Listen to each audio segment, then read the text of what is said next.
Isang biyaya ang pagdating ng isang sanggol, lalo na sa pagpasok ng bagong taon dahil sumisimbolo ito ng bagong buhay at bagong pag-asa. Kilalanin ang New Year Baby ng 2024 sa pagtutok ni Darlene Kai.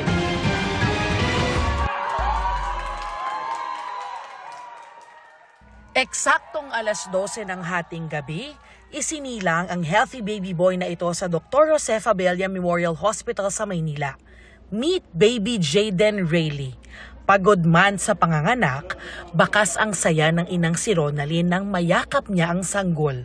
Hindi lang dahil tinaguri ang New Year Baby 2024 si Jaden Rayleigh, kung hindi siya ang unang anak ng mag-asawang Ronalyn at John Michael.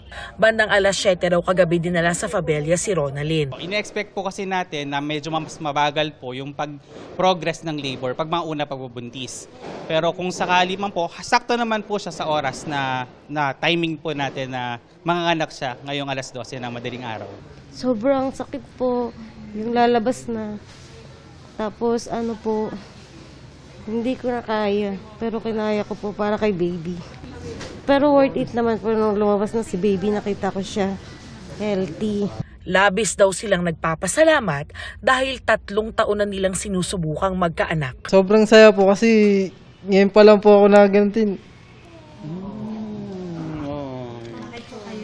Kasi po, tagal po namin hintay po ito eh.